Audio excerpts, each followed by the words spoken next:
जय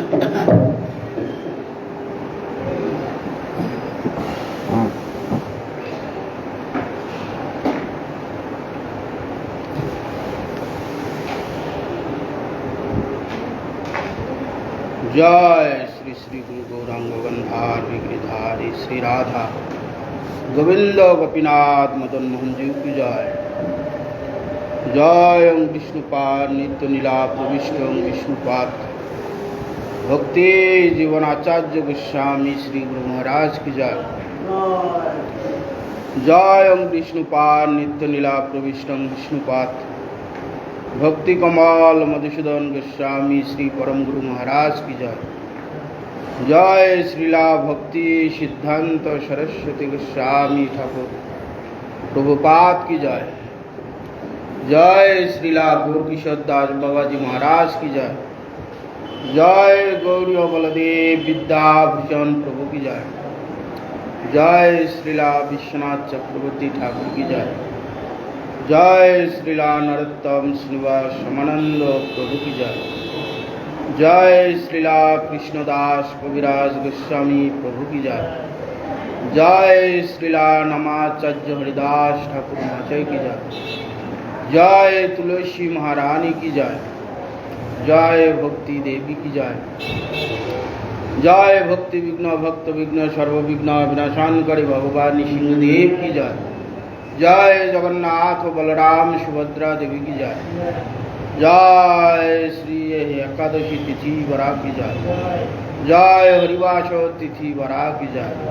जय वृंदावन दास ठाकुर आविर्भाव तिथि वरा की जय। जय श्रीपाद भक्ति चरण ठाकुर महाराज की जय। समागत भक्त वृंद की जय। श्री श्री गुरु गौर प्रमानंदी। ओम गगनतिमिरन्धस्य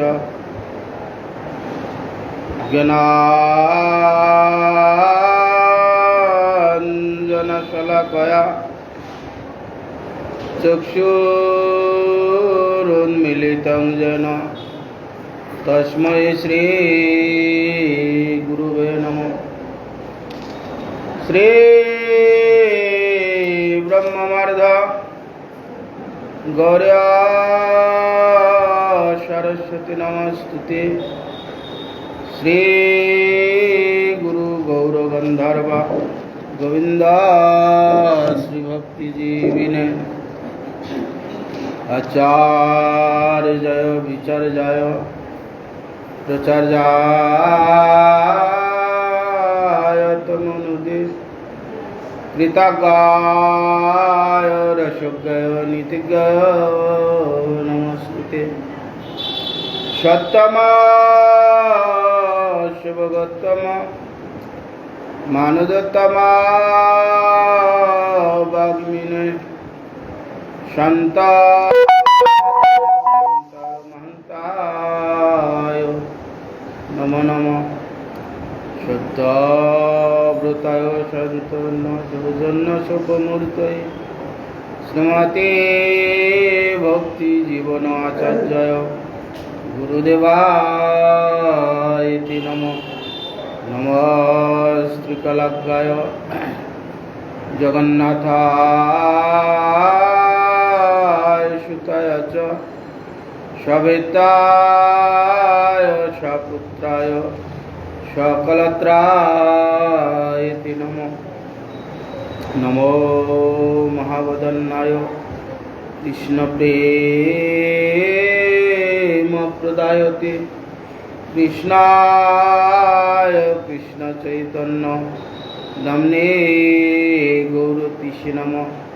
वंशाकल्पतरुभ्यश्च कृपा सिन्धुभ्यैव च पतितानां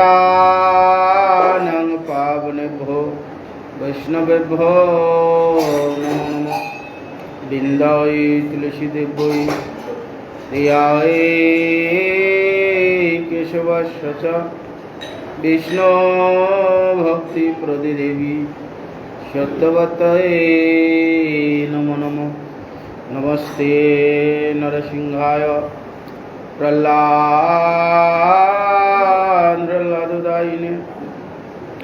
हिरण्यकशिपुर्वक्षशिला टङ्कनखालय शुक्लाम्बरधरं विष्णुं शशिवर्णं चतुर्भुजं प्रसन्नवदनं ध्यायेत् सर्वविघ्नोपशान्तये नारायणं नमस्कृत्य नरं चैव नरोत्तमं देवीं सरस्वतीं व्यासं ततो जयमुदीरयेत् मुखं करोति वाचालं पङ्गुं लङ्घयति गिरिं यत्कृपास्तमहं वन्दे श्रीगुरुं दीनतारिणं। हरे कृष्ण कृष्ण कृष्ण हरे हरे, हरे राम राम राम हरे हरे।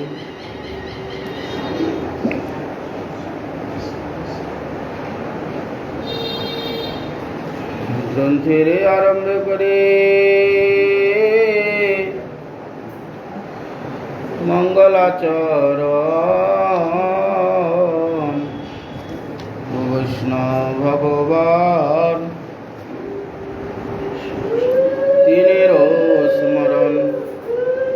तिनेर स्मरण है विघ्न विनाशान अनायासे है वंचित पूर्ण भक्त पद रेणुआर भक्त पद जल भक्त अवशिष्ट तीन साधु निर्मल।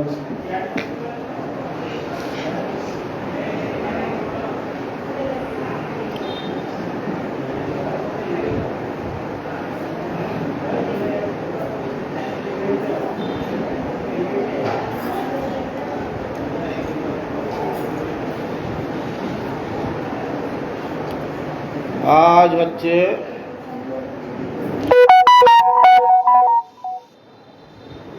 বৃন্দাবন দাস ঠাকুরের আবির্ভাব তিথি। বৃন্দাবন দাস ঠাকুর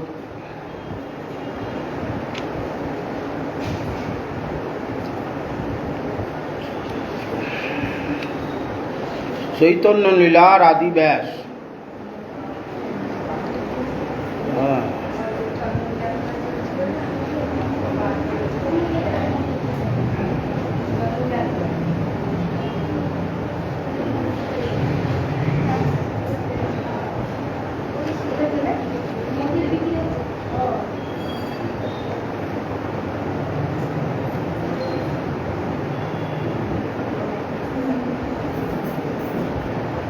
বৃন্দাবন দাস হচ্ছে চৈতন্য লীলার আদি ব্যাস। ভগবান কৃষ্ণচন্দ্র যখন অবতীর্ণ হয়েছিলেন, কৃষ্ণ লীলার যে বর্ণনা আদি করেছেন তার যেমন ব্যাস কৃষ্ণ দ্বৈপায়ন ব্যাস, শ্রীমদ্ ভাগবত লিখেছেন ভক্তগণের চরিত্র এবং ভগবানের চরিত্র।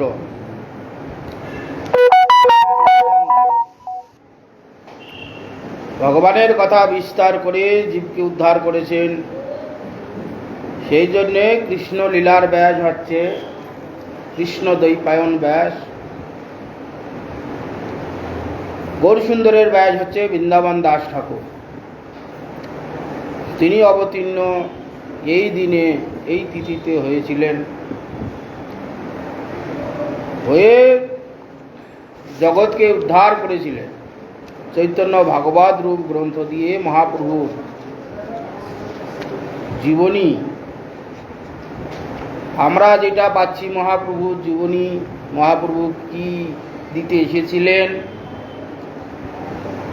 কি দিয়েছেন, জীবকে কিভাবে হরিনাম করার জন্য শিক্ষা দিয়েছিলেন, সেইটা বৃন্দাবন দাস ঠাকুর বিস্তারিতভাবে চৈতন্য মঙ্গল রূপে, পরবর্তীকালে সেটা চৈতন্য ভাগবত হয়েছে, আগে চৈতন্য মঙ্গল ছিল। মহাপ্রভু জন্ম থেকে সন্ন্যাস পর্যন্ত কি কি লীলা করেছিলেন, বাল্যলীলা, গার্হস্থ্য লীলা সব বর্ণনা করেছেন বিস্তারিতভাবে। সন্ন্যাসের পর কি করেছিলেন সেটা বিস্তার, গ্রন্থ বিস্তারের ভয়ে সেটা বিস্তারিতভাবে বর্ণনা করেননি। সূত্ররূপে চৈতন্য ভাগবতে কিছু কিছু বর্ণনা করা আছে। মহাপ্রভু অমুক জায়গায় গিয়েছিলেন, অমুক ভক্তের সঙ্গে মিলিত হয়েছিলেন, এই পর্যন্ত। ওই ভক্তের সঙ্গে মিলিত হয়ে কি কি করেছিলেন সেটা সন্ন্যাসের পর বর্ণনা করতে পারেননি। কেন? তখনকার দিনে যে সময় ছিল, যে সময়ের মানুষের যে চিন্তাধারা, ভাব, গতি এইরকম ছিল না। তৎকালীন যে গ্রন্থগুলো হতো সেই গানের ছলে করা হতো, যেমন চণ্ডী মঙ্গল, মনসা মঙ্গল, চৈতন্য মঙ্গল, এইভাবে এক রাত্রের গান। একজন পদকর্তা গেয়ে যেত, পরে একজন দোয়ারি দিয়ে যেত। ওর মধ্যেই লোককে বুঝতে হবে, শুনতে হবে, বুঝে অর্থ বার করে নিতে হবে। এখন যেমন আমরা পড়ছি, পড়ার পর সেটাকে ব্যাখ্যা করছি, ব্যাখ্যা করে বোঝানো হচ্ছে, এইসব করতে গেলে বহু সময় লাগবে। সেই জন্যে এইসব হতো না, পয়ার আকারে বলা হতো, সুর দিয়ে গাওয়া হতো কীর্তনের মতো। দুটা করে লাইনে একটা করে শ্লোক ওই সুর দিয়ে পড়তেন, আর পিছু যেমন কীর্তন গাওয়া হয় এইভাবে কীর্তন গান হতো, এক রাত্রের গান। সন্ধ্যা হয়তো 8টা থেকে শুরু হতো, সকালবেলা শেষ হতো। ছোটবেলায় আমরা দেখেছি মনসা গান, মনসা বিশ্বহরির গান, বিশ্বহরি গান আমরা শুনেছি ছোটবেলায়। যারা গান করবে তাদের নিরামিষ আদি খেয়ে এক রাত্রির মধ্যে সমাপ্ত করে দিতে হবে একবারেই। হ্যাঁ, ওই রকমই হতো। ছোটবেলায় শুনেছি, খুব শুনেছি, খুব ভালো লাগতো। সেখানে বেহুলা লক্ষিন্দর হবে, চাঁদ সদাগর হবে, সেখানে বেহুলা লক্ষিন্দরের বিবাহ হবে, সর্পদংশন হবে এক রাত্রির মধ্যে। তারপরে সেই স্বর্গে গিয়ে লক্ষিন্দরকে উদ্ধার করে এনে বাঁচিয়ে কীর্তন শেষ করতে হবে। আর যদি না পারে হয় 3 দিন, নয়তো 7 দিন। যদি বেশি বিস্তারিতভাবে হয় তারপরে যাত্রার মতন সেই চাঁদ সদাগর হবে, বেহুলা হবে, লক্ষিন্দর হবে, মনসা হবে, এইসব যখন সাজবে, যখন যাত্রার মতন হবে, 7 দিন ধরে হবে, নাহলে 3 দিন হবে, না তো 1 দিন। এর বেশি করতে পারে, হয় 3 দিন করতে হবে, নাহলে 7 দিন, নাহলে 1 দিন। এইভাবে নিয়ম ছিল। তো এক রাত্রে এসে ওগুলো অভিনয় টভিনয় কিছুই নেই। ওই যে এ করবে, গান গাইবে, তারা সব শুদ্ধভাবে করতে হতো। দেখতেন যারা সব করতো, ওই সুর দিয়ে গেয়ে যাচ্ছে, আর পিছনে 2জন খড়পাতাল যেমন আছে, ওই দোয়ারে দিয়ে দিয়ে যাচ্ছে। ছোটোবেলা আমরা সব শুনেছি। এইরকম চৈতন্য মঙ্গলও হতো।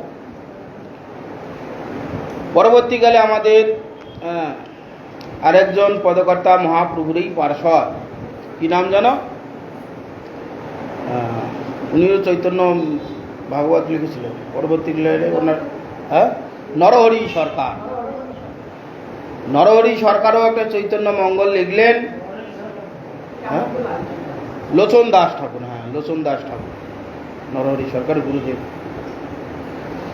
লোচন দাস ঠাকুর বৃন্দাবন দাস ঠাকুরের এইরকম চৈতন্য মঙ্গল গ্রন্থ দেখে, তিনি নিত্যানন্দ প্রভুর শিষ্য ছিলেন।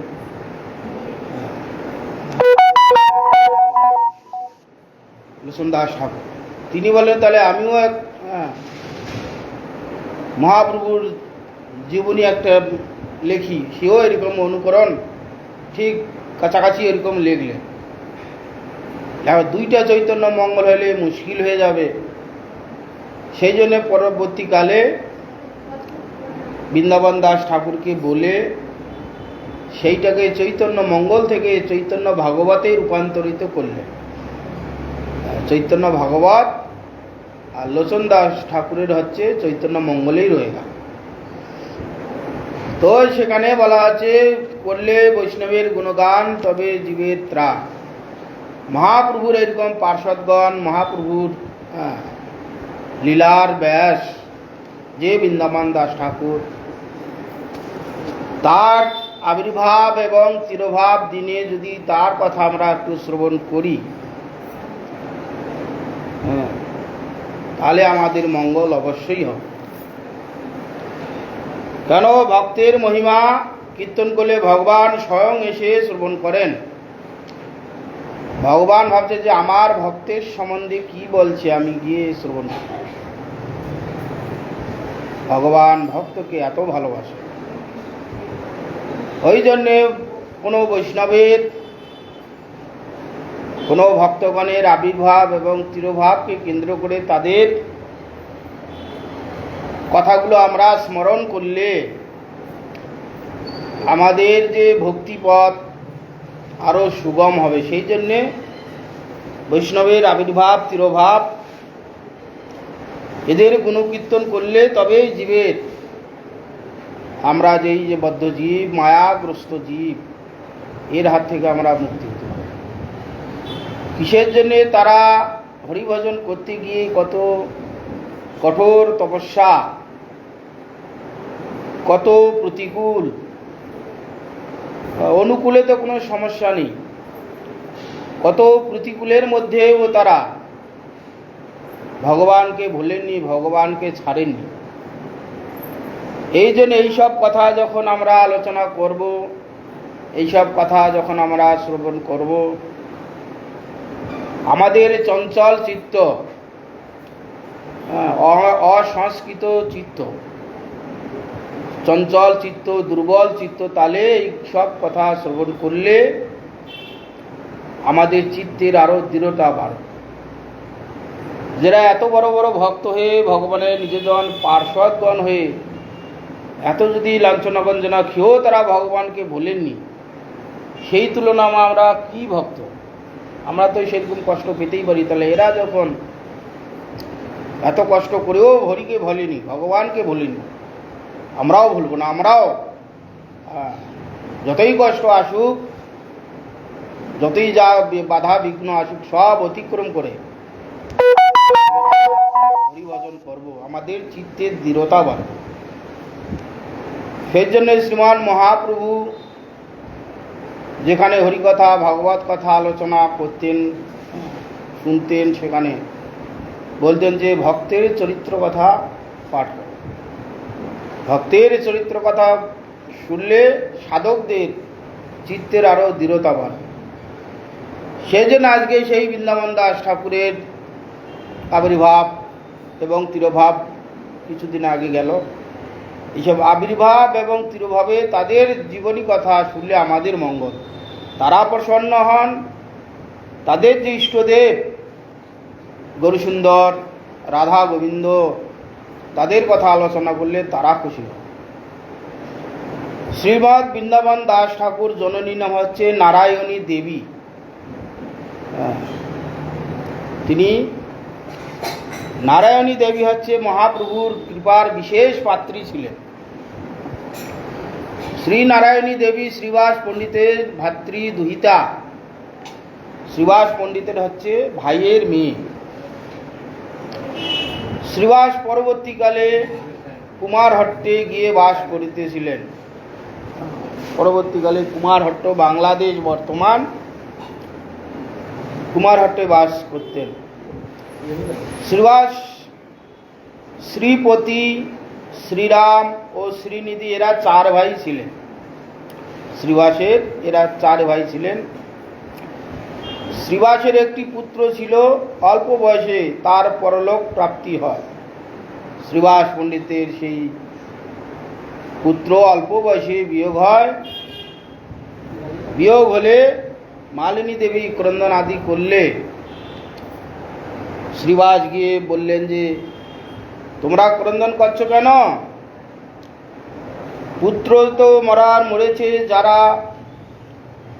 যতদিন এই জগতে থাকার কথা থাকবে তার জন্যে ক্রন্দন করে সময় অতিবাহিত করে লাভ নেই। দ্বিতীয়ত মহাপ্রভু সেখানে ভাবে নৃত্য করছে শ্রীবাস অঙ্গনে। মহাপ্রভু যদি ভাবের বিঘ্ন হয়, মহাপ্রভু যদি নিত্য কীর্তনের বাধা হয়, এই পুত্রের বিয়োগ হয়েছে ক্রন্দনের জন্যে, তাহলে কিন্তু আমি গঙ্গায় গিয়ে প্রবেশ করব।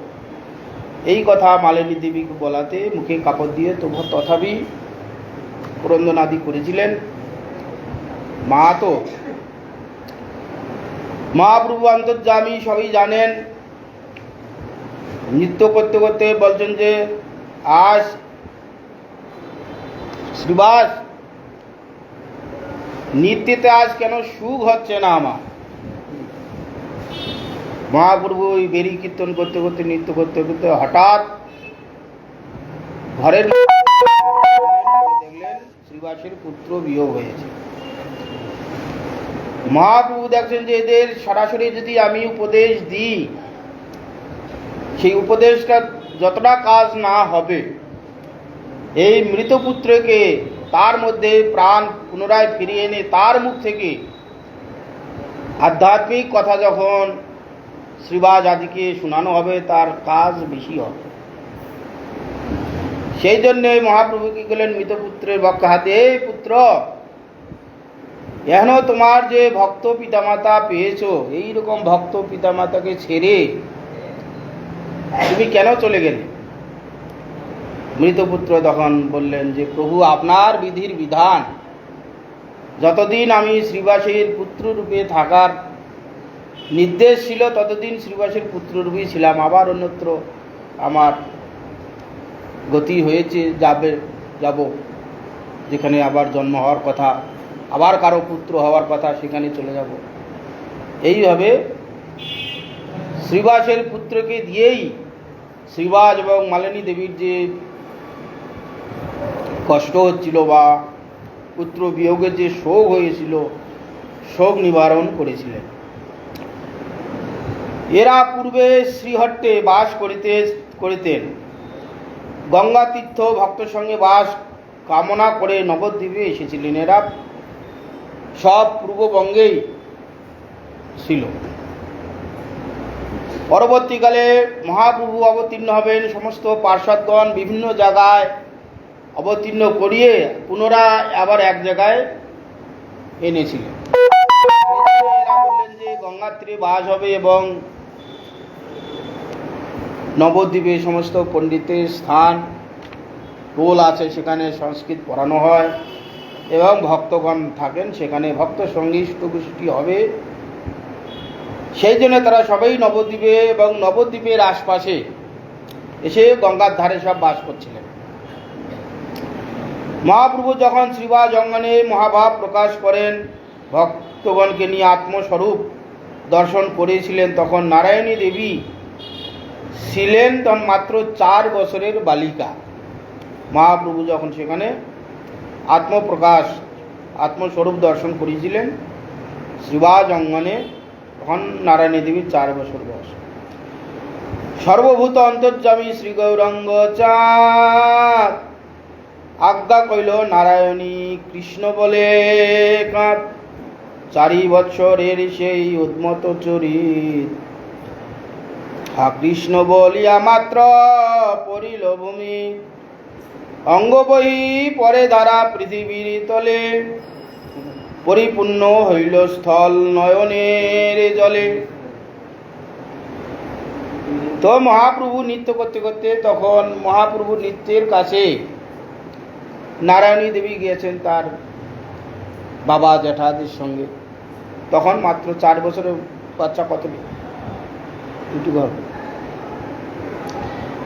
মহাপ্রভু অন্তর্যামী জানেন এর মধ্যে ভক্তি আছে। মহাপ্রভু বলেন, নারায়ণী তুমি কৃষ্ণ বলে কাঁদো, কাঁদ কৃষ্ণ বলে। নারায়ণী দেবী মহাপ্রভুর কথা, মহাপ্রভু বলছেন নারায়ণী কৃষ্ণ বলে কাঁদো, এমনি বলেননি কৃষ্ণের জন্যে কাঁদো। এই যেহেতু মহাপ্রভু বলছেন, এই কৃষ্ণ বলে কাঁদতে শুরু করলেন, হা কৃষ্ণ বলে ভূমিতে বলে গড়াগড়ি যাচ্ছেন, হ্যাঁ, এমনভাবে কাঁদছেন অঙ্গ বহি পড়ে পৃথিবীর তলে, হ্যাঁ, তার নয়নের জলে যেন পৃথিবী পরিপূর্ণ হয়ে যাচ্ছে, সেই জায়গা অশ্রু জলে ভেসে যাচ্ছে, এত অশ্রুপাত হচ্ছে। এগুলো অসম্ভব, কিন্তু ভক্তের ভগবানের আদেশে সেটা সম্ভব হয়। যখন কৃষ্ণ প্রেম এসে উপস্থিত হবে, সেইটা আমাদের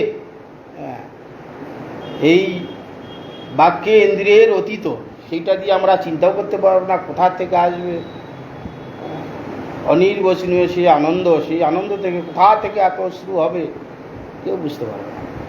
আমরা কাঁদলে কতটুকু জোর 25 গ্রাম জলও জমা হবে না, চোখের জল। আমরা যতই পুত্র শোকেও যদি কাঁদি, 25 গ্রাম জলও জোগাড় করতে পারবো না কেঁদে কেঁদে। মহাপ্রভু যখন মহাভাবে নৃত্য আধিক করতেন, নৃত্য করতে করতে করেছেন হা কৃষ্ণ বলে, মহাপ্রভু যখন কাঁদছেন চোখের জলে যারা আশপাশে সব স্নান হয়ে যাচ্ছিল। যখন মানুষের অনির্বচনীয় সুখ ভগবত পৃথার্থে সেই প্রেম এসে উপস্থিত হবে, তখন ওই রকম হবে। কোথার থেকে আসবে সে বুঝতে পারবে। তখন এই আমাদের যে ইন্দ্রিয় আছে তার অতীত, সেটা কেউ বুঝতে পারবে।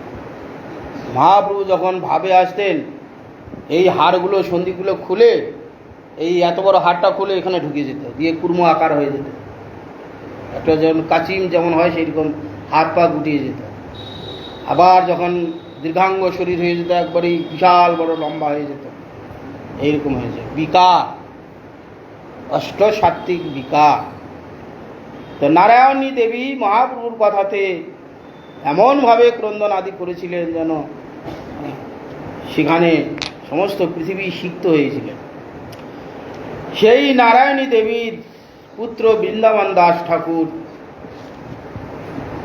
চৈতন্য ভাগবতে নারায়ণী দেবীর কিরূপে গৌরসুন্দরের স্নেহপাত্রী ছিলেন তা লিখেছেন। প্রথমত ত্যাগ মহাপ্রভু বললেন যে নারায়ণী কৃষ্ণ বলে কাঁদ। তারপরে মহাপ্রভুর অবশিষ্ট পাত্র, মহাপ্রভু যখন খেতেন, খাওয়ার পর অবশিষ্ট যে ছিল প্রসাদ সব নারায়ণী দেবীকে দিয়েছিলেন। চৈতন্য ভাগবতে নারায়ণী দেবীর কিরূপে স্নেহ পেয়েছি সেটা বলুন। ভোজনের অবশেষ যাতে কেউ আছিল, পুণ্যবতী তাহা সে পাইল। শ্রীবাসের ভাতৃসুতা বালিকায় অজ্ঞান, তাহাকে ভোজনে শেষে প্রভু করে দান। তো মহাপ্রভু ভোজন অবশেষ যে পাত্র ছিল, মহাপ্রভু যে উচ্ছিষ্ট সব নারায়ণী দেবীকে দিয়েছিলেন। মহাপুণ্যবতী, তার তো পুত্রেই তো এরকম ভগবানের ভক্ত, ভগবানের কথা প্রকাশ করবেন, স্বয়ং ভগবান তার প্রসাদ দিয়েছেন, যা ব্রহ্মাদি দেবতাগণ সেই প্রসাদ পায় না, সেই নারায়ণী দেবীকে মহাপ্রভু স্বয়ং দিয়েছিলেন। মহাপুণ্যবতী সেই শ্রীবাসের ভাতৃপুত্র শ্রীবাস পণ্ডিত আবার কিরকম মহাপ্রভুর এত প্রিয় ভক্ত। মহাপ্রভুর এই কৃপা প্রসাদ প্রভাবে ব্যাস অবতার শ্রী বৃন্দাবন দাস জন্মগ্রহণ করেন। শ্রী গৌর নিত্যানন্দ হলেন তার প্রাণ বৃন্দাবন দাস ঠাকুরের। বৃন্দাবন দাস ঠাকুর নিত্যানন্দ প্রভুর শিষ্য ছিলেন। শ্রীমৎ বৃন্দাবন দাস ঠাকুর স্বীয় পিতৃ পরিচয় কোন স্থানে নাই, উল্লেখ নাই, সর্বত্রই জননীর পরিচয়ে পরিচিত ছিলেন। প্রথমত তিনি যখন নারায়ণী দেবীর গর্ভে ছিলেন, সেই সময় পিতৃদেব বিয়োগ হয়েছেন। তথাপিও তো পিতৃ পরিচয় থাকার কথা মানুষের আছে। পিতার জন্ম হয়ে পিতার মুখ দেখেনি, মায়ের গর্ভ অবস্থায় থাকাকালীন পিতৃবিয়োগ হয়েছে, পিতৃ পরিচয় থাকে। বৃন্দাবন দাস ঠাকুরের পিতৃ পরিচয় রাখেননি কেন? তিনি ভক্ত ছিলেন না বলে, সেই জন্যে সেখানে কোনো উল্লেখ করেননি গ্রন্থকার, সেই জন্য আমরা সে পিতৃ পরিচয় পাইনি। এরকম অনেক ভক্তের কোনো পরিচয় রাখেননি, যেমন অদ্বৈত আচার্যর 6 পুত্রের মধ্যে 3 পুত্রের পরিচয় দিয়েছেন, 3 পুত্রের পরিচয় দেয়নি। কবিরাজ গোস্বামী তার পিতৃ পরিচয় সেরকম দেননি, যেহেতু তারা ভক্ত ছিলেন না, সেই জন্যে 6 পুত্র, সেই জন্য সেগুলো কোনো পরিচয় দেননি। কেন? ভক্ত সমাজে ভক্তের কথা আলোচনা হবে, যারা ভক্ত নয় তার কথা আলোচনা করে কি হবে, সেই জন্য তারা সেই সব উল্লেখ করেনি বলে আমরা সেটা জানতে পারি না। শ্রী চৈতন্য ভাগবতের ভূমিকায় শ্রীলা ভক্তি সিদ্ধান্ত সরস্বতী ঠাকুর প্রভুপাদ লিখেছেন, তিনি মালিনী দেবীর পিত্রালয়ে প্রতিগৃহে লাভ করিয়া শ্রীলা বৃন্দাবন দাস ঠাকুর পৌগণ্ড কাল পর্যন্ত পুত্র রত্নের লালন পালন আদি করিয়াছিলেন। অনেক তথ্য অনুসন্ধান করে জানা যায়, মামগাছি নিকটবর্তী কোনো গ্রামে শ্রী নারায়ণী দেবীর বিবাহ হয়। গর্ভে অবস্থায় তিনি বিধবা হন। দরিদ্র ব্রাহ্মণের ঘরে অভাব অনটনে পড়ায় শ্রী বাসুদেব দত্ত ঠাকুরের বাড়িতে তিনি কামদারি স্বীকার করেন, মানে কাজের মেয়ে হিসেবে ছিলেন। সেখানে অবস্থা ভালো ছিল, কাজের লোকের দরকার, সেই বাড়িতে কাজ করেছে, সেখানে ভরণ পোষণ হয়েছে। সেখানেই বৃন্দাবন দাস ঠাকুর জন্ম হয় এবং তথায় তিনি অধ্যয়ন আদি করেন। বৃন্দাবন দাস ঠাকুর শ্রী গৌর সুন্দরের সন্ন্যাস গ্রহণের 4 বছর পরে শ্রী বৃন্দাবন দাস ঠাকুরের জন্ম হয়। যখন মহাপ্রভু সন্ন্যাস হন, 24 বছরের সন্ন্যাস, 24 আর 4 28 বছর বয়স যখন মহাপ্রভুর, সেই সময় বৃন্দাবন দাস ঠাকুর জন্মগ্রহণ করেছেন। যখন মহাপ্রভুর অপ্রকট লীলা করেন, তখন শ্রী বৃন্দাবন দাস ঠাকুরের বয়স 20 বছরের অধিক নয়, 20 বছর আদি হবে। নিত্যানন্দ প্রভুর কাছে থেকে তিনি দীক্ষা গ্রহণ আদি করেন। তিনি নিত্যানন্দের শেষ ভৃত্য, নিত্যানন্দ প্রভুর শেষ শিষ্য বৃন্দাবন দাস ঠাকুর ছিলেন। সর্বশেষে ভৃত্য বৃন্দাবন দাস ঠাকুর জাহ্নমা মাতার সঙ্গে খেতুরি গ্রামে মহোৎসব গিয়েছিলেন। খেতুরি গ্রামে, যেটা এখন বর্তমান বাংলাদেশ পদ্মা নদীর ধারে খেতুরি ধাম, সেখানে তৎকালীন নরোত্তম ঠাকুর সেখানে প্রেম বিতরণ করেছিলেন। নরোত্তম শ্রীনিবাস আর শ্রীনিবাস আচার্য। নরোত্তম ঠাকুর হচ্ছে আসাম আদি ওই সব জায়গায় প্রচার করেছিলেন, মণিপুর আদি, সেখানে সমস্ত মণিপুরকে দ্বিতীয় বৃন্দাবন করেছে, প্রচার এমনভাবে করেছিলেন, সমস্ত সেখানকার বাসিন্দা স্কুল কলেজ চলছে সব তিলক তুলসীর মালা পরে, এখনও আছে, আগের থেকে কমেছে, এইরকম তা মণিপুরে প্রচার আদি করেছিলেন। নরোত্তম ঠাকুর এই বাংলা ইত্যাদি ইত্যাদি, শ্যামানন্দ প্রভুর ঈর্ষা আদি প্রচার আদি করেছিলেন। তো সেখানে জাহ্নমা মাতা খেতুরি ধামে সেখানে মহোৎসব করেছিলেন, 6 বিগ্রহ প্রকাশ করেছিলেন, রাধা, তারপরে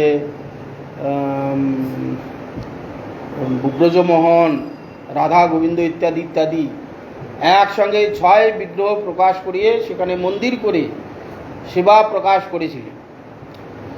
নরোত্তম ঠাকুরের সেখানে জমিদার বংশে ছিলেন, সেখানে এখনও 300 বিঘা জমি আছে বাংলাদেশে।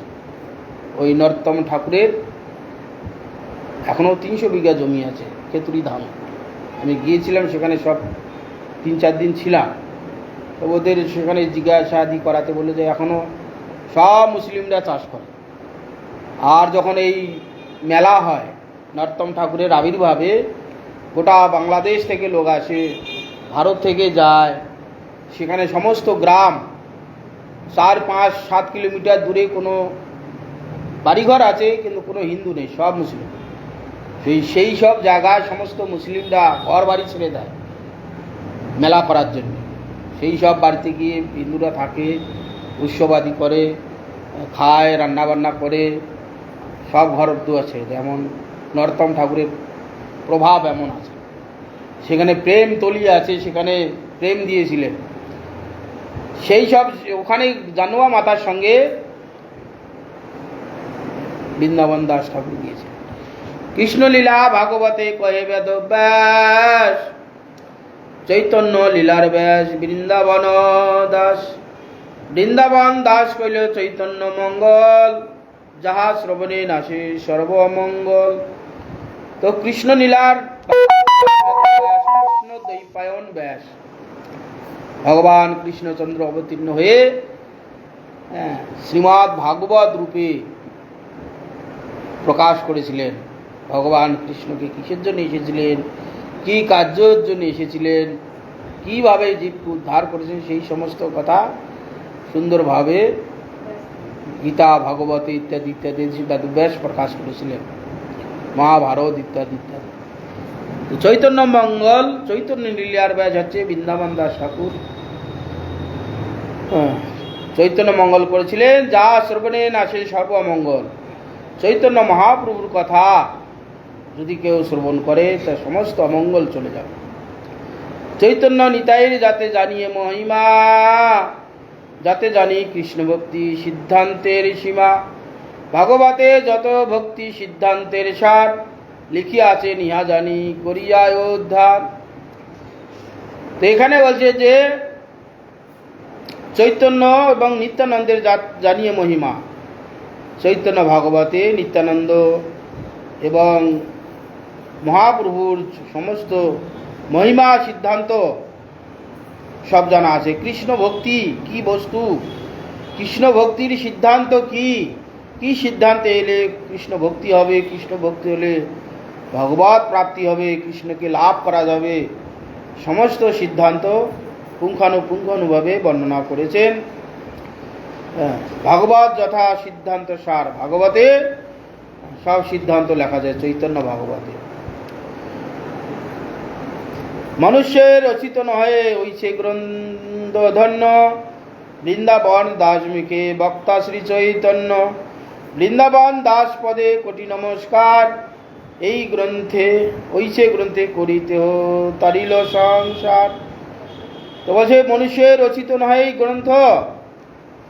মানুষ মহাপুরু ভগবানের কথা কতটুকু লিখতে পারবেন? স্বয়ং ভগবানের চৈতন্য মহাপ্রভু বৃন্দাবনের দাসে মুখেই বক্তা হয়েছে, তিনি প্রকাশিত হয়েছেন তত্ত্বরূপে।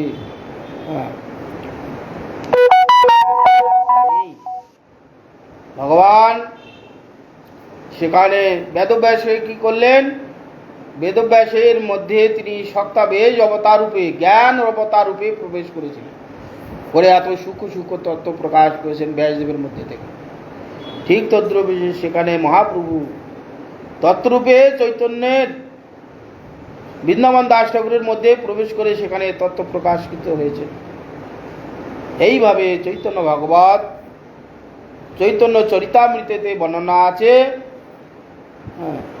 চৈতন্য চরিতামৃত পড়লে সমস্ত এইসব কবিরাজ গোস্বামী এত সুন্দরভাবে মহাপ্রভুর সিদ্ধান্ত দিয়েছে, যা নাকি এইরকম সুসিদ্ধান্ত গ্রন্থ আর পাওয়া যায়। ভগবত সম্বন্ধে ভগবানের সূক্ষ্মাতি সূক্ষ্ম তত্ত্বর কথা এমনভাবে কৃষ্ণদাস কবিরাজ গোস্বামী উল্লেখ করেছেন, যা একটা বাংলা পায়ারকে বুঝতে গেলে গীতা, ভাগবত, উপনিষদ, বেদ, বেদান্ত সেই সব জায়গা থেকে এক্সাম্পল নিয়ে এসে বুঝাইতে হচ্ছে।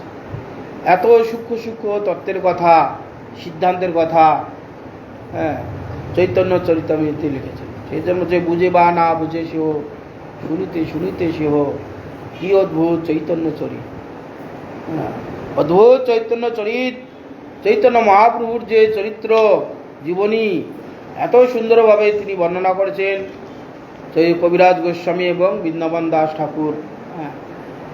সেই জন্যে সেইগুলো শুনলেই, বুঝি বা না বুঝি, শ্রবণ করলেই এই যে ভগবানের তত্ত্ব কথা হৃদয়ে আমাদের যে সেই পরমাত্মা আছে সে বুঝতে পারছে। শুনতে শুনতে একদিন সব আমাদের হৃদয়ের মধ্যে সব আস্তে আস্তে সব বুঝতে পারবো, সিদ্ধান্তের সার বুঝতে পেরে তখন কি হবে, তখন এই মায়ার হাত থেকে উদ্ধার হওয়ার জন্য আমাদের ইচ্ছা জাগবে, নাহলে সেই ইচ্ছায় আমাদের জাগে না। বা একবার ইচ্ছা যদি প্রকাশ হয়ে যায় তখন শাস্ত্র যেভাবে চলতে বলছে সেইভাবে চলে আমরা ভক্তি লাভ করে বা জীব জগৎ ছেড়ে সেই ভগবৎ পাদ পদ্মে পৌঁছে যাব। এইভাবে বৃন্দাবন দাস ঠাকুর তিনি প্রসন্ন হন। প্রসন্ন হয়ে আমাদের মধ্যে যে অজ্ঞানের পড়ে আমাদের কামনা বাসনায় জর্জরিত হয়ে আমরা ত্রিতাপ জ্বালা ভোগ করছি, ত্রিতাপ জ্বালার হাত থেকে উদ্ধার করে তিনি গৌর সুন্দরের পাদ পদ্মে আমাদের আশ্রয় দান করে আমাদের প্রতি প্রসন্ন হয়ে তিনি গৌর সুন্দরের সেবার অধিকার দান করুন। আর আজকে একাদশীর মহিমা একটু আমরা শ্রবণ করি। আজ হচ্ছে হরিবাসর তিথি, হরিবাসর একাদশীর দিন হরিবাসর তিথি বলা হয়।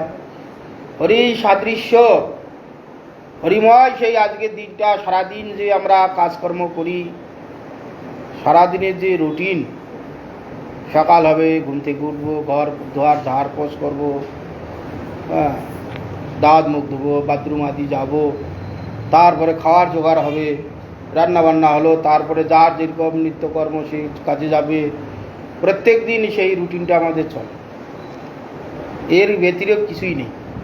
আহার নিদ্রা ভয় মৈথুন এই কাজেতে নিরন্তর দিনের পর দিন, বছরের পর বছর, জন্মের পর জন্ম আমরা করে যাচ্ছি।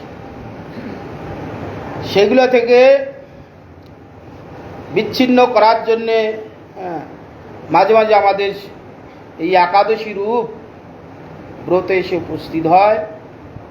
একাদশী ব্রতে উপস্থিত হলে, যেহেতু হরিবাসর তিথি, একাদশীর দিনে অন্ন আদি খাওয়া যাবে না। অন্নেতে পাপ, অন্নের মধ্যে যে পাপ প্রবেশ করে লাগবে, সেই জন্য একাদশীর দিন পঞ্চশস্য বর্জন। যে অন্ন আমরা গ্রহণ করি সেই অন্নের মধ্যে অনেক পাপ লুকিয়ে আছে। আমরা যদি সূক্ষ্মভাবে সেইটাকে বিচার করি,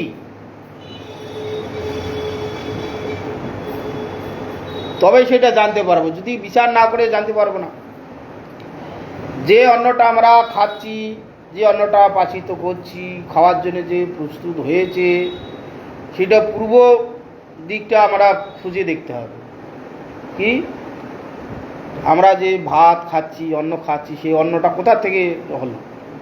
তাহলে অন্নটা কোথাও চাষ হয়েছে, চাষটা কি করে হলো? তাহলে সেখানে জমি কর্ষণ করতে হয়েছে, জমি কর্ষণ করতে গিয়ে কি হয়েছে, সেখানে জমি কর্ষণ করতে গিয়ে জমির মধ্যে, মাটির মধ্যে কত পোকা মাকড় কৃমি কীট থাকে,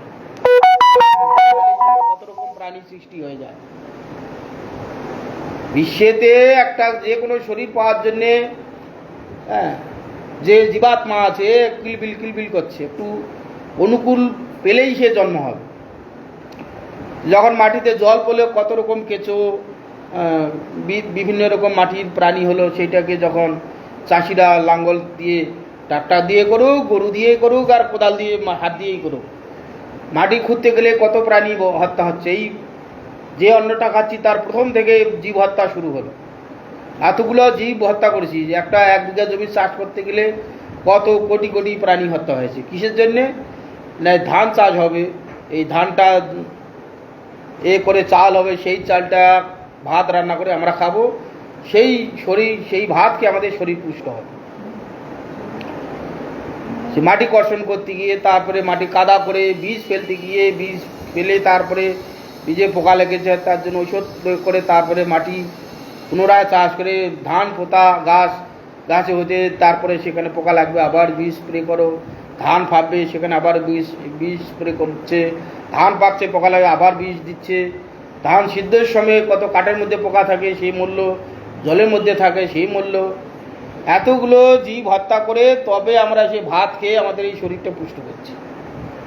এই সমস্ত পাপ একাদশীর দিনে যদি আমরা অন্ন খাই, এতগুলো পাপ আমার ঘরে চাপবে। তাহলে একাদশী বাদে আর অন্য দিনে খেলে কি পাপ লাগবে না? অন্য দিনে খেলেও পাপ লাগবে, কেন আমার শরীর পুষ্ট করার জন্য এতগুলো জীব হত্যা হয়েছে। সেইটা একাদশীর দিনে, সেই একাদশী ব্রত বলা দশমী বৃদ্ধাতে যদি কেউ অন্ন আদি খায়, তাহলে সেখানে এই যে ফলটা চলে যাবে। সেজন্য একাদশীতে আমরা অন্ন পাবো না, অন্ন পাই না। কেন না? আজকে একাদশী হরিব্রত করলে একাদশী রূপ এক তিথি অবতীর্ণ হয়েছিলেন ভগবানের চরণ থেকে। ভগবান সেখানে নিদ্রিত ছিলেন। এক অসুর এসে ভগবানের নিদ্রার ব্যাঘাত করছে। তখন সেই একাদশী নামক স্ত্রী মূর্তি ভগবানের চরণ থেকে বার হয়ে সেই অসুরের সঙ্গে যুদ্ধ আদি করে তাকে পরাস্ত করে ভগবানের সুখের ব্যাঘাত করেননি। ভগবান অন্তর্যামী সবই জানেন, জগতে একাদশী রূপ ব্রত প্রকাশ করবেন বলে সেই রকম কার্য করেছেন। তাকে একাদশী তিথির উপর খুব প্রসন্ন হলেন। এই যে আমাদের আজকে একাদশ তিথি, তৃতীয়া, দ্বিতীয়া, তৃতীয়া, চতুর্থী, পঞ্চমী, ষষ্ঠী, সপ্তমী, নবমী, দশমী, একাদশী। এই একাদশী তিথি প্রতিবাদ থেকে পূর্ণিমা পর্যন্ত 15টা তিথি, একাদশ তিথি। এই দিনে তিনি প্রকাশিত হয়েছিলেন বলে তার নাম একাদশী। ভগবান যখন প্রসন্ন হলেন, তাকে ভগবান বললেন যে দেখো, আমাকে দর্শন করলে আমার কাছে কিছু বর নিতে হবে, এটা আমার ধর্ম, আমি তাকে কিছু বর দিই। তো আমাকে তুমি দর্শন করেছো, তাহলে আমার কাছ থেকে তোমাকে কিছু বর নিতে হবে। একাদশী বললেন যে তাহলে প্রভু যদি বরেই দিতে চান, এই বর দিন, এই তিথি অনুসারে আপনার যারা ব্রত করবে তারা আমার প্রতি যেমন আপনি প্রসন্ন হয়েছেন, ঠিক তাদের উপর আপনি এইরকম ভগবান বললেন। তো আজকে একাদশীর দিন, যেদিন শুরু হয়, তারা ভক্তগণ সবাই বলে আজ একাদশী অন্ন খাবে না, কিছুর জন্য না। এই ব্রত করলে ভগবান প্রসন্ন হবেন।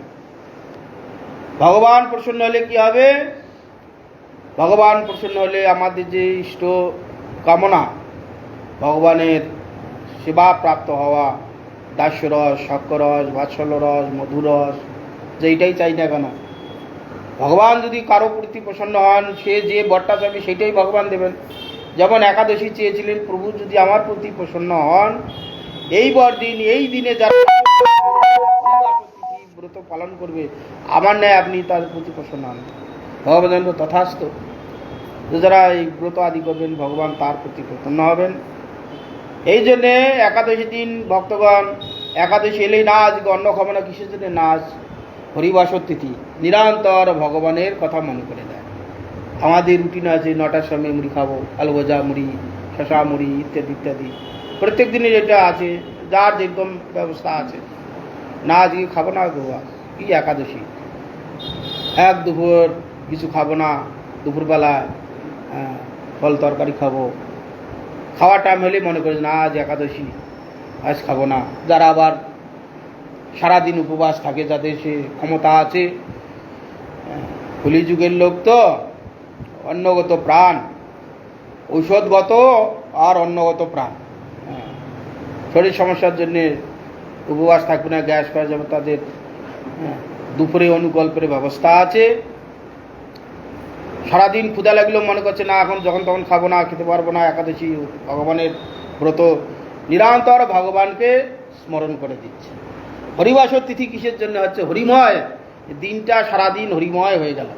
নিরন্তর ঘন্টায় ঘন্টায় মনে করি যে আজ হরিবাসর তিথি, একাদশী তিথি, আজ খাওয়া যাবে না, কেন একাদশী ব্রত করছি, ভগবান প্রসন্ন হবেন, নিরন্তর ভগবানকে মনে করে দিচ্ছি। সেই জন্য দিনটা হরিময় হয়েছে, এই জন্য হরিবাসর তিথি। এই দিনটা সারাদিন হরি সম্বন্ধেই আমাদের কাটছে। যা কিছু পাঠ কীর্তন, যারা আমাদের যেমন এখানে প্রত্যেক দিন হরিকথার ব্যবস্থা আছে। সাধারণ গৃহস্থ বাড়িতে তো সেটা সব দিন হয় না, কারো কারো বাড়িতে হয়। অন্তত একাদশী দিন না আজকে হরিকথা হবে, ইষ্টপুষ্টি হবে। এই সেই যে পাড়ায় বাস করে সেই পাড়ার ভক্তগণকে নিয়ে একাদশীর দিনে তারা হরিকথা আলোচনা করে, ভগবানের কথা আলোচনা করে অনেক গ্রামে করে। প্রত্যেক একাদশীতে এক জায়গায় বসে তারা নিজেরাই হরিকথা আলোচনা করে। আজ একজন পাঠ করলো, পরের একাদশীতে একজন পাঠ করলো, এইভাবে তারা করে। তো সেই দিনটা সারাদিন তাদের মনে হচ্ছে আজ একাদশী, অন্ন রান্না হবে না, অন্ন খাবো না, সারাদিন হরির চিন্তা করতে করতে, ভগবানের গুণ কীর্তন করতে, কাজকর্ম করব, সন্ধ্যাবেলায় হরিকথা আলোচনা হবে, সারাদিনটাই সেই চিন্তা হচ্ছে, হরির এই চিন্তা হচ্ছে। হরিবাসর তিথি, এই মাসে দুইটা আমাদের হচ্ছে ব্রত আসে, দুটাই হচ্ছে তো না, কৃষ্ণপক্ষে একটা আর শুক্লপক্ষে একটা। এই সব দিনে ভগবানের কথা শ্রবণ করলে, একাদশীর দিনে ব্রত আদি পালন করলে ভগবান তাদের মনোবাসনা পূর্ণ করে। একাদশীর যেমন ব্যবস্থা আছে, সেখানে ধূপ দীপ নৈবেদ্য সরোজ উপচারে, দশম উপচারে পূজার ব্যবস্থা আছে।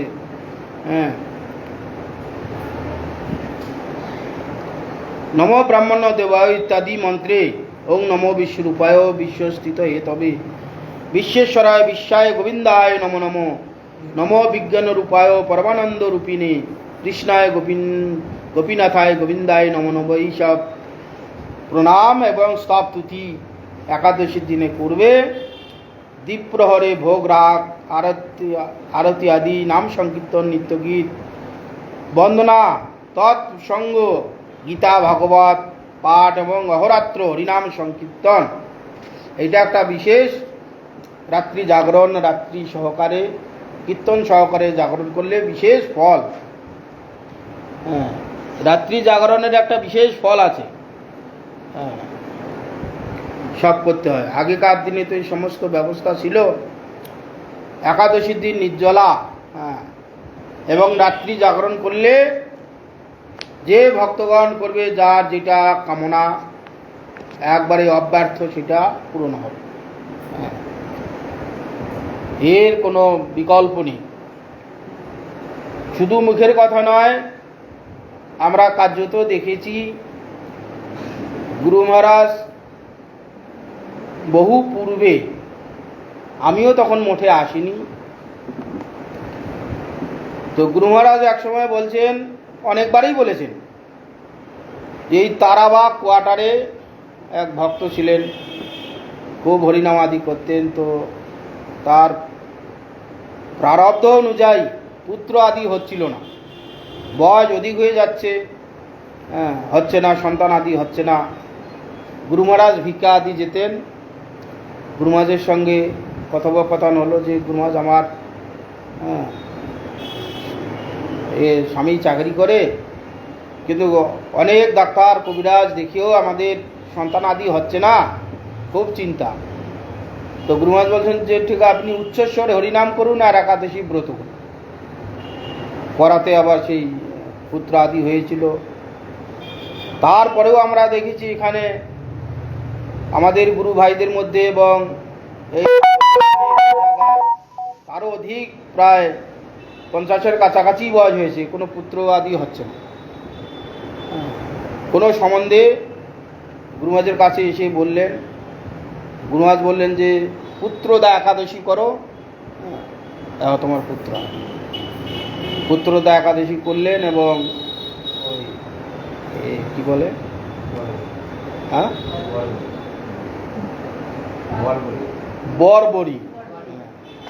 বরবরির পূজা আদি করো।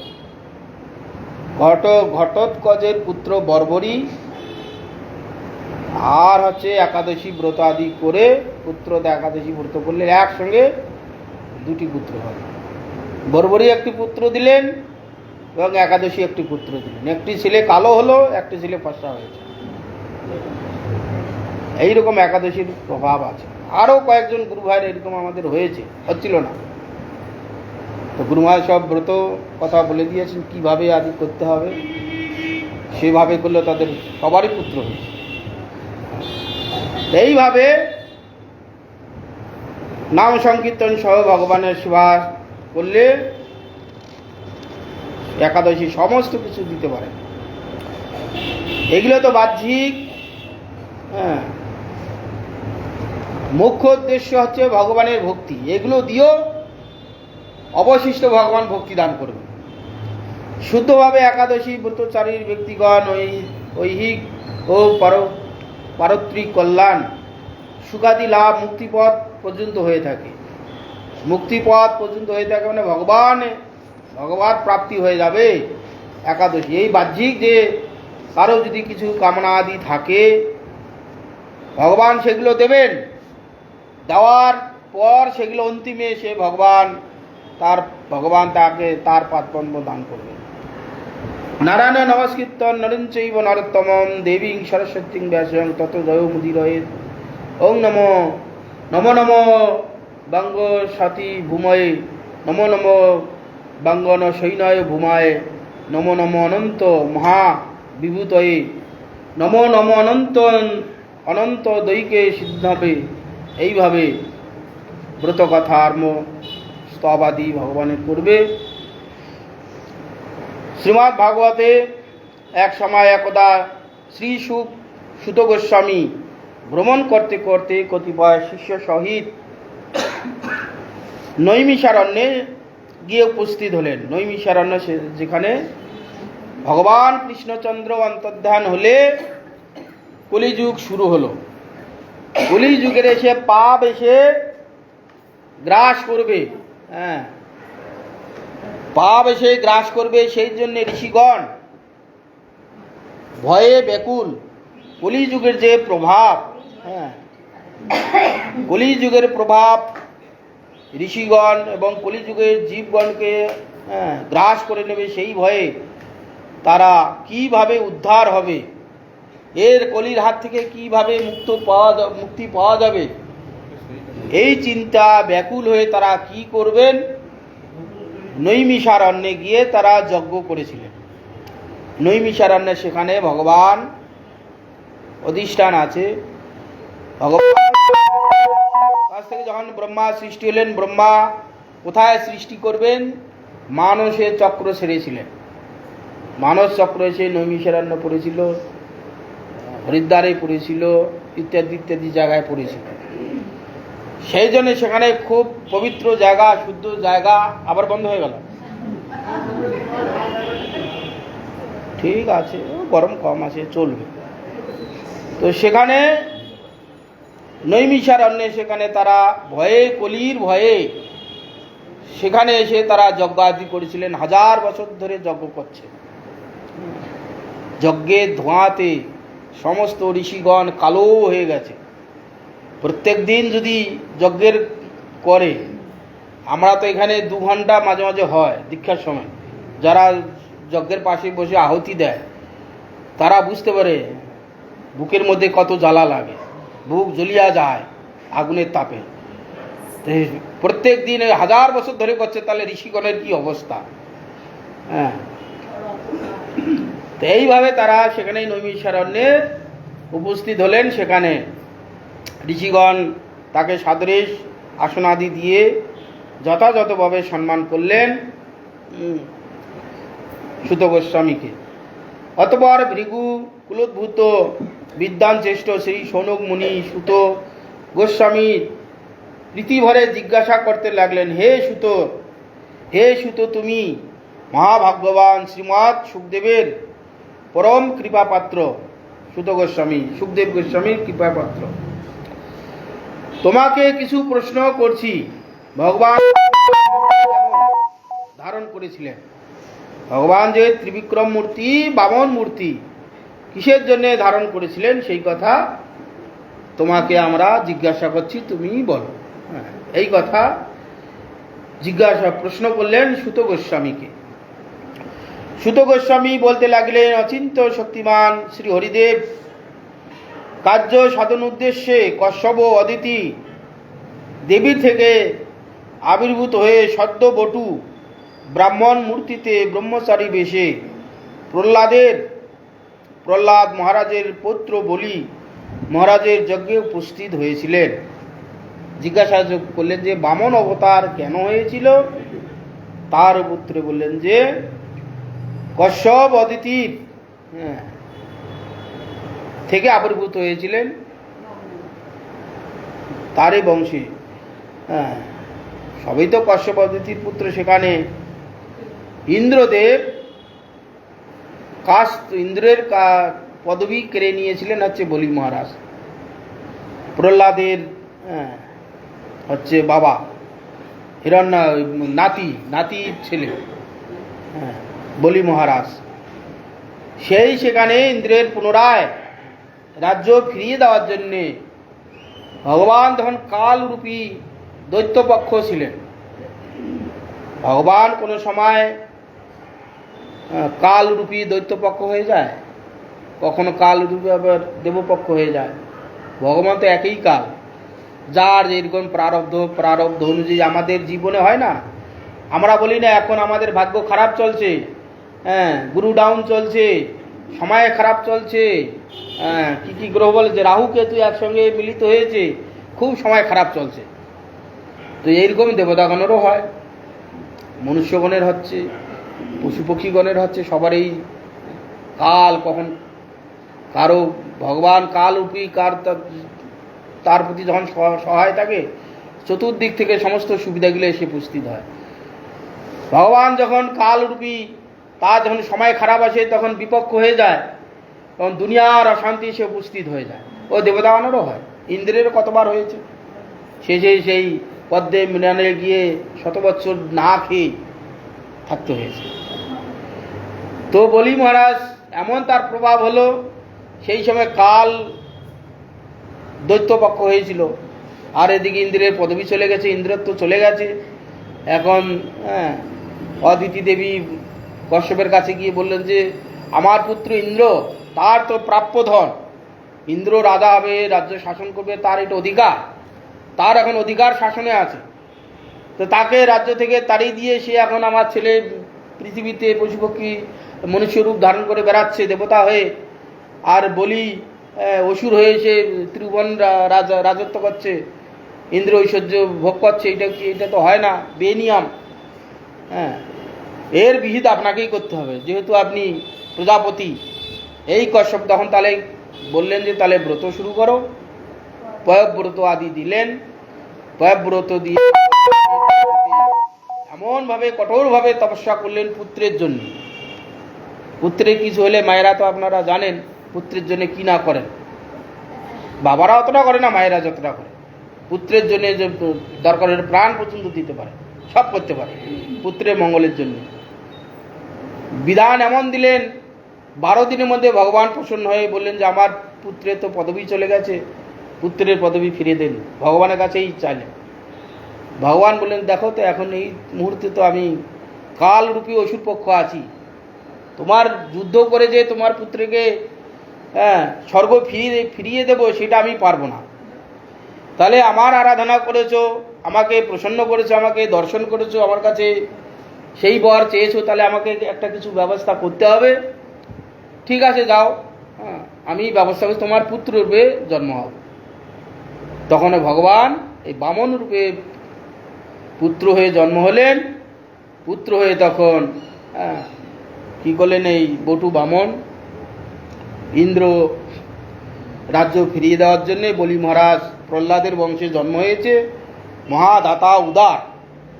প্রহ্লাদ যেমন উদার ছিলেন, প্রহ্লাদের যে পুত্র বিরোচন সেও উদার ছিল, প্রাণ পর্যন্ত দিয়েছিলেন। বিরোচন যখন কঠোর তপস্যা আদি করছেন, ইন্দ্রের আরও ভয় হচ্ছে যে হিরণ্যকশিপুতে কী জ্বালা করেছে, ত্রিভুবনকে একবারে জ্বালিয়ে দিয়েছে। তার পুত্র প্রহ্লাদ ভক্ত ছিল, তা প্রহ্লাদের পুত্র তো সেই হিরণ্যকশিপুরে তো রক্ত বইছে, প্রহ্লাদ ভক্ত ছিল, কিন্তু এ যদি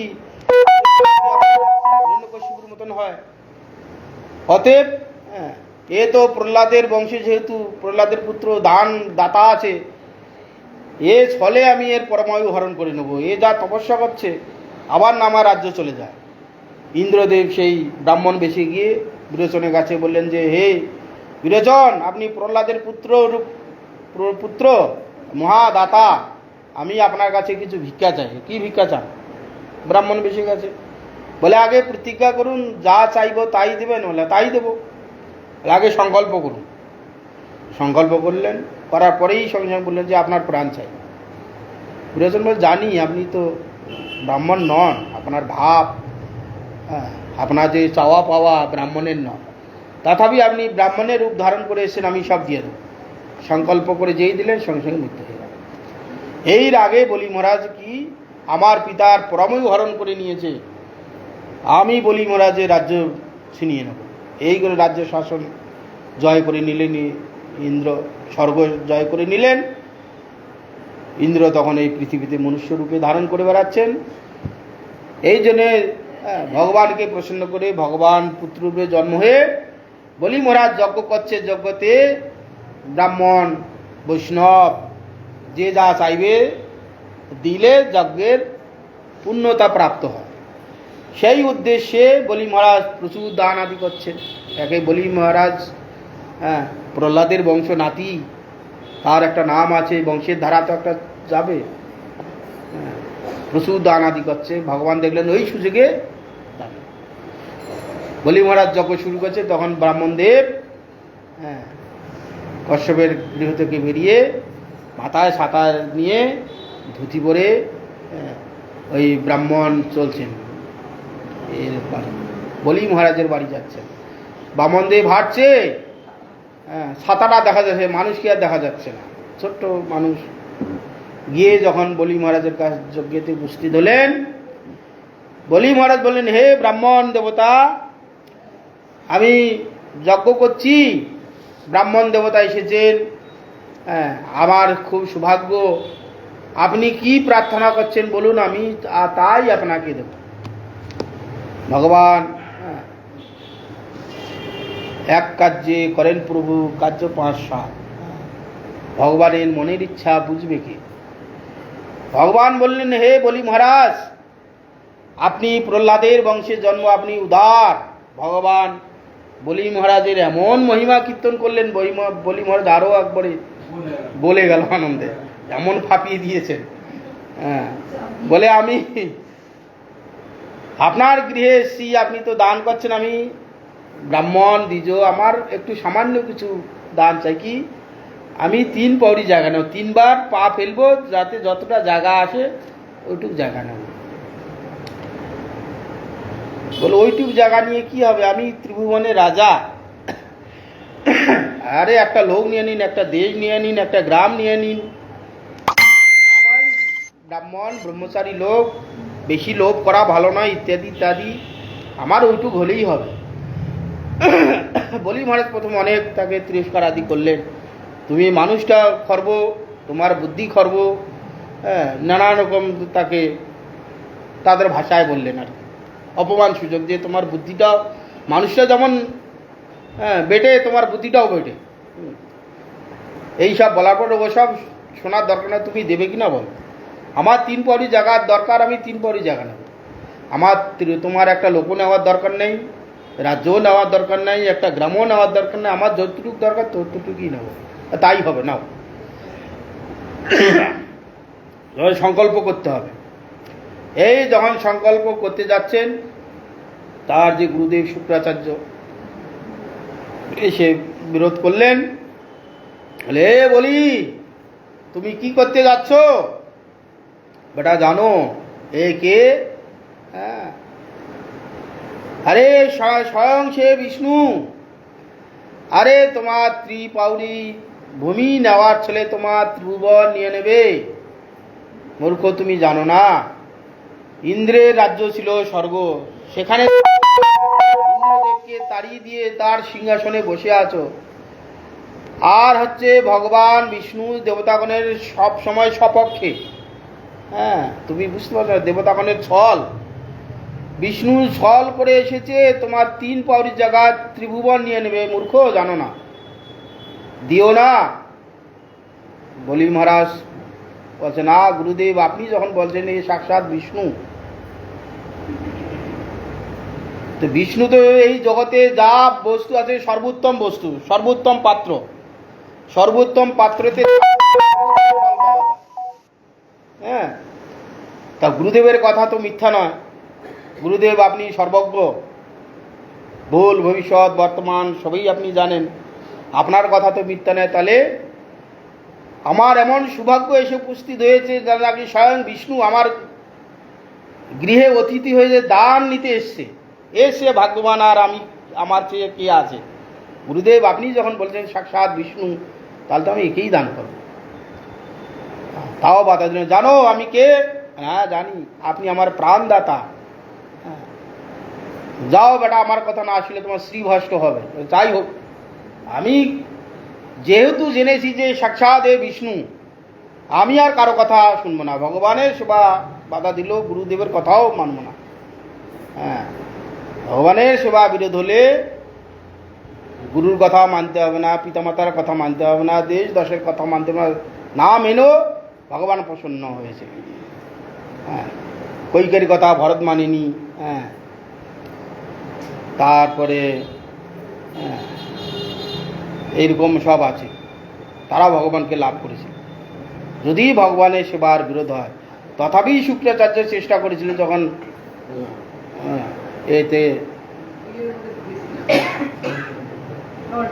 নলের মধ্যে, কুমণ্ডলের মধ্যে যখন জল দিচ্ছে, তখনও সে চেষ্টা করেছিল। ভগবান বলছে চোখে দিয়ে বেটা আটক করেছে এরকম করে, খুঁচি দাও খুঁচি দাও, খুঁচি দিলে চোখ বন্ধ হয়ে গেল একটা চোখ। শুক্রাচার্য ভগবানের সেবা বাধা দিলে এরকম হয়। বিভীষণ ভগবানের কথা, গতির কথা না মেনে ভগবানের সেবা করেছিল, ইত্যাদি ইত্যাদি আছে। এইভাবে বলি মহারাজ কাছ থেকে বামনদেব বামন রূপে অবতীর্ণ হয়ে ভিক্ষার ছলে 3 পাউরি জাগার ছলে ত্রিভুবন পুনরায় ভিক্ষা করে নিয়ে ইন্দ্রকে দান করেছিলেন। এই জন্যে ভগবান হরি বামন রূপে অবতীর্ণ হয়েছিলেন। এই কথা সুত গোস্বামী শৌনক ঋষিগণের কাছে নৈমিষারণ্যে গিয়ে এই সব কথা আলোচনা করেছিলেন। এই একাদশীর দিনে, আজকের দিনে এই সব কথা শুনলে আমরা তো কামী লোক, প্রত্যেকটাদের মধ্যে আমরা, সেই জন্য লোকে শোনার আগ্রহ হবে না। সেই জন্যে গ্রন্থকার কি করেছেন, বাচ্চা ছেলেকে যেমন লাড্ডু দেখিয়ে তেতো ওষুধ খাওয়ানোর ন্যায় প্রত্যেকটা শাস্ত্রেতে মাহাত্মা দেওয়া আছে। গীতা পড়ো, মহাত্মা পড়লে এই ফল হবে, ওই ফল হবে, নাহলে গীতা পড়বে না। ঠিক তো, তুমি একাদশী ব্রত করো, এই মহিমা শ্রবণ করলে তোমার এই ফল হবে। হ্যাঁ, তো আজকের দিনে এই কথা আলোচনা হচ্ছিল যে বামন দেব অবতীর্ণ হয়েছিল কী কারণে। এই কারণে একাদশীর দিনই তারা সুত গোস্বামীর কাছ থেকে শৌনক ঋষিগণ শুনেছিলেন। এই শুনলে আমাদের ধন ঐশ্বর্য প্রতিপত্তি মান সম্মান বৃদ্ধি পাবে, কারো যদি চলে যায় সেগুলো পুনরায় ফেরত পাবে, এইরকম একটা উল্লেখ করা আছে। এইটা হচ্ছে গৌণ উদ্দেশ্য। একাদশী ব্রত করলে, ভগবানের কথা শ্রবণ করলে ভক্তি লাভ হবে, এইটা হচ্ছে মুখ্য উদ্দেশ্য। কেউ যদি সেই কামনা বাসনা নিয়েও শ্রবণ করে, ভগবান ওইটাকে দিয়ে তার অন্তর্হিত যে ফল ভক্তি লাভ সেটা দিয়ে দেবে। ওটা গৌণ ফল, ভক্তিটা হচ্ছে মুখ্য ফল। সেই জন্য এগুলো লোভ দেখিয়ে সেই মহিমার কথা, এই করলে এই কথা শ্রবণ করলে এই ফল হবে, এটা শুনিয়েছে যাতে মানুষ আকৃষ্ট হয়ে শুনে। এটা গৌণ ফল, মুখ্য ফল হচ্ছে ভক্তি লাভ হয়। যেভাবেই শুনুন না কেন, ভগবান তাকে ভক্তি দান করবে। যা হোক, অধিক সময় হয়ে গেছে। আজকের দিনে ভগবান হরি আমাদের প্রতি প্রসন্ন হন, বামনদেব আমাদের প্রতি প্রসন্ন হন। বামনদেব প্রসন্ন হলে আমাদের এইরকম ভগবানের চরণে ভক্তি দান করুন, আমরাও যেন ভগবানের সেবা লাভ করতে পারি। বৈষ্ণবের বৃন্দাবন দাস ঠাকুরের ইয়ে আছে না, কত কথা আছে গো? বঞ্চা কল্পতরু পতিতানং পাবনেভ্যো বিষ্ণু, কত 67। শ্রী হরি বাসরে হরি কীর্তন বিধান,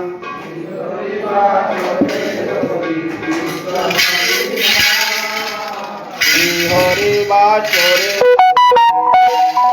বিধান,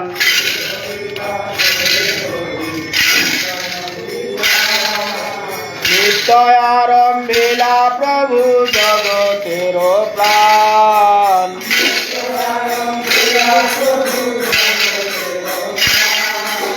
নিশ্চয় আরম্ভিলা প্রভু জগতের প্রাণ,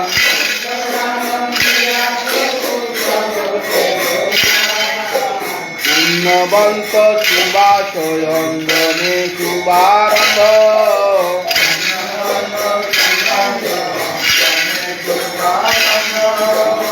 উঠিল কীর্তন ধ্বনি গোপাল গোবিন্দ,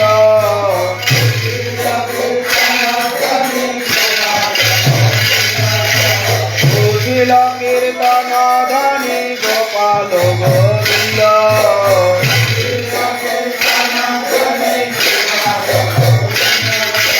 সবার অঙ্গেতে শোভে সুচন্দন মালা,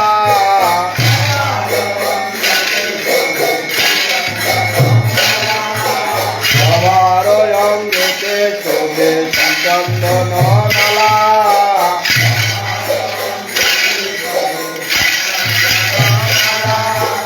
আনন্দে নাচে কৃষ্ণ রসে হরি বলা,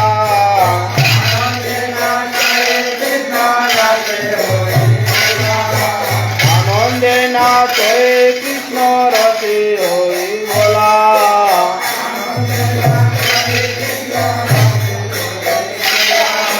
মৃদঙ্গ মন্দিরা বাজে শঙ্খ করতাল,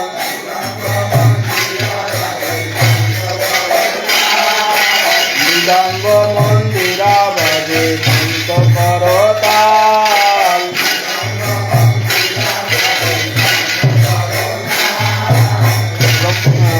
সংকীর্তন সঙ্গে সব হইল বিকাশ, সংকীর্তন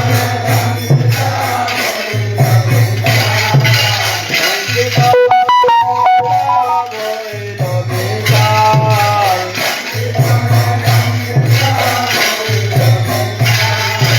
ব্রহ্মাণ্ডে দিল ধরি ফিরিয়ায় আকাশ,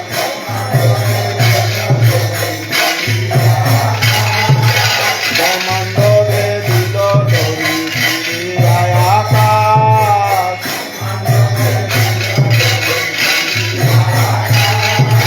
চৌদিকের অমঙ্গল সব যায় না,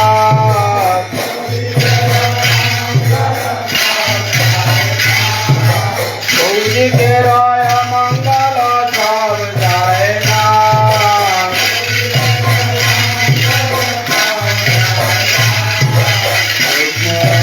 চতুর্দিকে শ্রী মঙ্গল সংকীর্তন,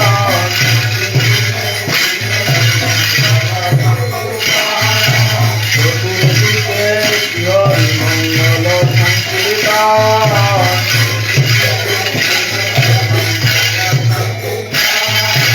মধ্যে নাচে জগন্নাথ নিত্যের নন্দন,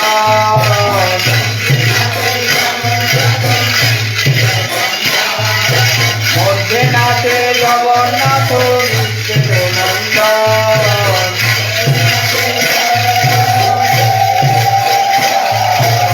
আর নানা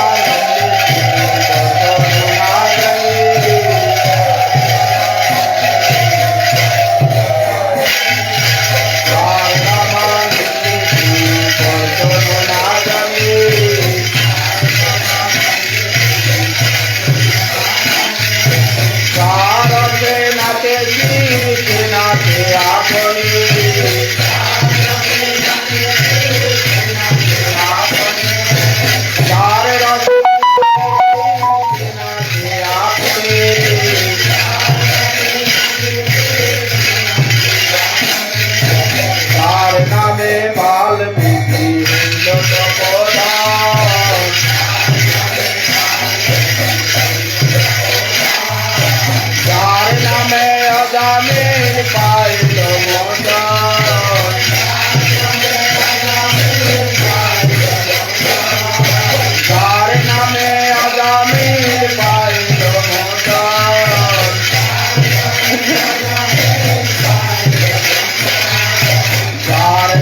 বিনাশ হয়ে গেছে যত নাচগান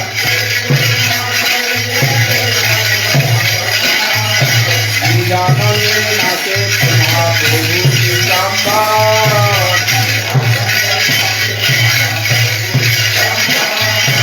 লীলানন্দে নাচে মহাপ্রভু দিগম্বর চরণের তাল শুনি অতি মনোহর চরণের তাল শুনি অতি মনোহর আবাবেশে মালা নদী রহরে গলায়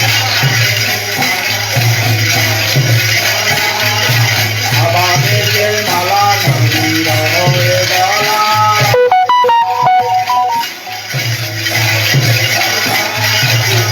দিয়া পরে দিয়া ভক্তের গায়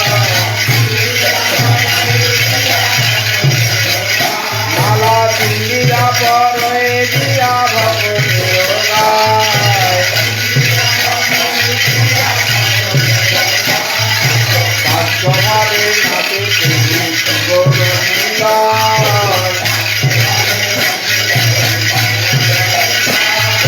পাঁচভাবে নাচে গৌরঙ্গার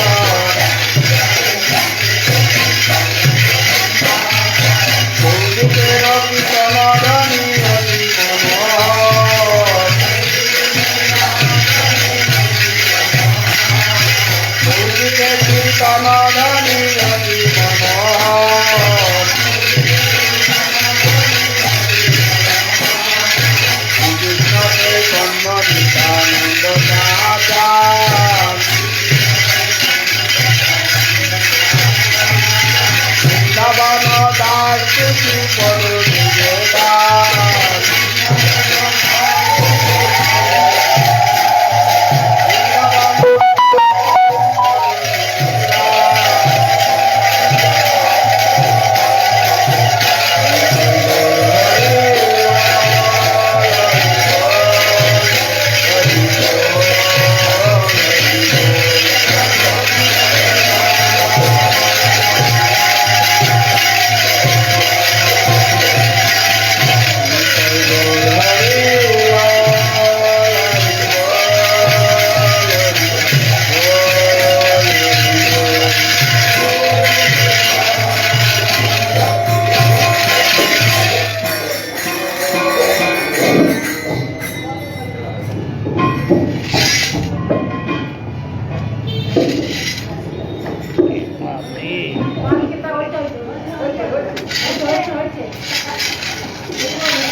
हरि हरि राधे विमल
गौरंग गंधार गिरिधारी श्री राधा गोविंद गोपीनाथ मदन मोहन जी की जय।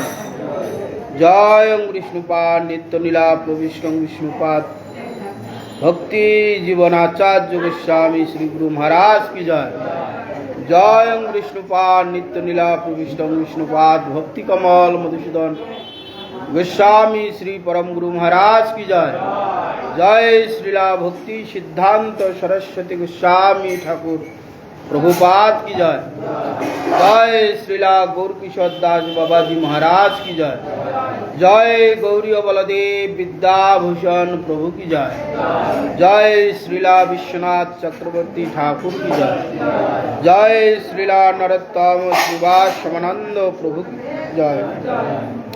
जय कृष्णदास कविराज गोस्वामी प्रभु की जय। जय श्रीला नमाचार्य हरिदास ठाकुर महाशय की जय। जय तुलसी महारानी की जय। जय भक्ति देवी की जय। जय भक्ति विघ्न भक्त विघ्न सर्व विघ्न विनाशनकारी भगवान नृसिंह देव की जय। जय जगन्नाथ बलराम सुभद्रा देवी की जय।